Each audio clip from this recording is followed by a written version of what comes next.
Hello everyone and welcome back to Shanahan Militaria. So, different video. Forgive my workbench. I don't actually have a workbench at the minute, so we are using my bin. So I've started this. This is part one of the M1 restoration. So there's the stress crack, as you see.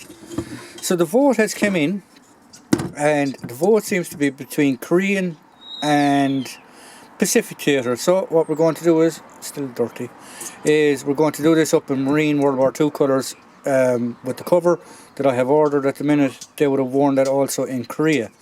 So what I have started doing is I have started stripping the paint off. Now excuse me, my neighbour's dog has been a twat because he can hear me in the back garden. So I've started stripping it. This is the third coating that it has had of paint thinner, paint stripper. The inside has had one, so we're getting there. Now I've noticed a few things while I'm stripping it, right? There's a big dent up here. I don't know if you can see it. I don't know if I'll leave that in it or take it out of it. Adds a bit of character. It's got about 3 different coats. It initially started off with a grey, then we have this dark green, then you have this light green. So I'm not actually sure where it dates from. Now if you see this big black mark here in the front, I think this has been heated up and mended. So there must have been a dent there or something at one point in time, and they did a botched job of heating it up. Now it is a rear seam. Let me just show you the seam. There's the seam, if you can make it out. That's the actual seam there on the back.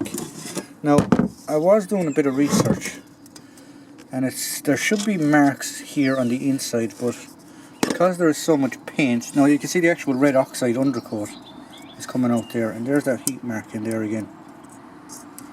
So, we're getting there, So what I'm going to do is I'm going to give it another,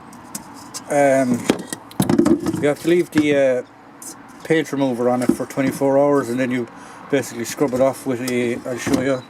Here is my box of tools. Scrub it off with a wire brush, a little sanding block, and a scraper. So that is the M1 project at the minute.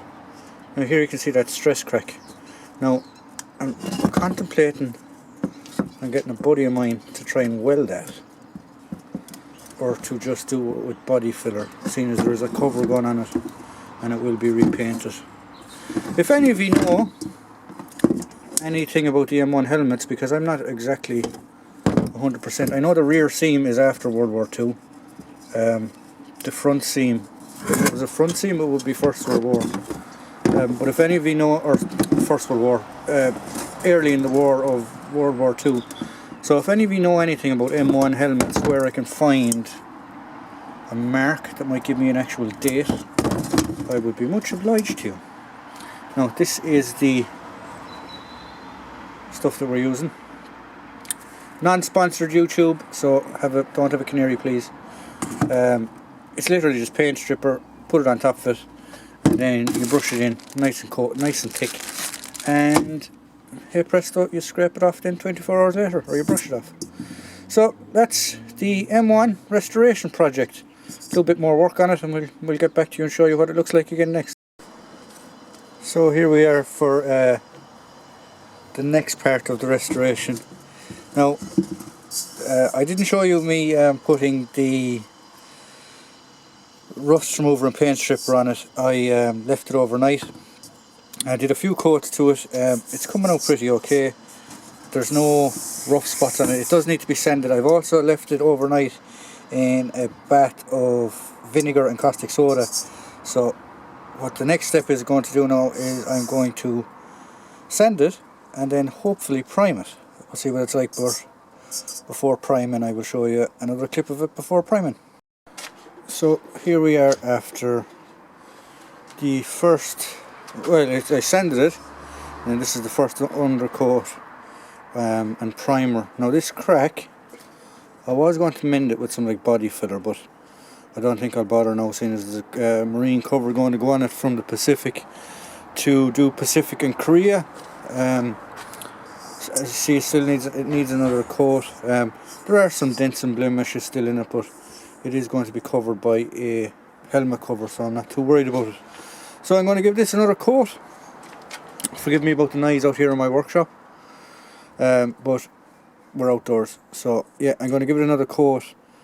Might give it a sanding again after I have the second coat on it, and then we will check back in and see how we're getting on. Just in case some people are asking what the paint is, now this is non-sponsored again, but that's the paint that I'm using just as an undercoat or a primer.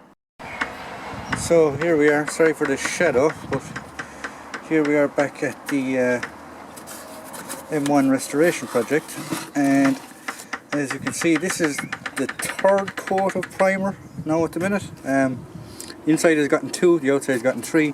I'm not too worried about fixing the dents and stuff. Here's that crack again. Seeing as we're going to be putting a cover on it, I'm not too worried about it. Now I haven't, originally this would have had a cork with the paint. I'm not going to do that because, as you can see, I don't know if the camera will pick it out, but it's still got some of its texture even after sanding. So there we go, this is coat number 3 of the primer. Sorry about the shadows again here now, but here we are with our first coat of green. I'll show you the can after I do the next coat, but yeah, so sort of happy with the way it's coming out now at the minute. I'm going to do another 2 or maybe another coat anyway, definitely, of this green till we see how we get on.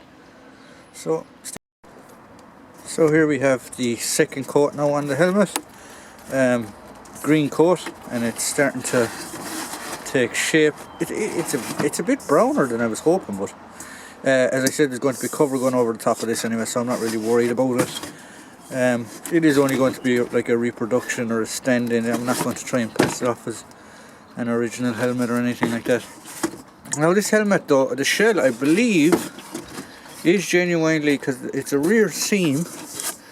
When you look at the fittings, the way the fittings are on, that's the American style, how they fitted the bills, I believe. I can't find any stamping or heat marks or anything like that in them, so I'm not actually 100% sure what era the shell is actually from, but there are dents on the top here to say it has been used. I'm not taking them out because as I said, I'm only really experimenting, or I'm really only trying to see what's needed to basically restore one of these.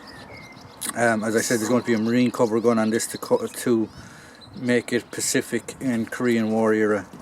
So stay tuned for the part 2, where we will be hopefully fitting the liner, the chin strap and the cover. So if you like what we provide here at Shanahan Militaria, please don't forget to subscribe, hit the notification button so you will be notified of all up and coming videos. Pass the word to your friends. If they're into military history, they might enjoy the content. Please leave a comment if you wish. I'll try and get back to them as much as I possibly can. And if you'd like to get in contact with the channel, the email for the channel will always be on top of the video descriptions. Thank you, and I hope to see you at the next video.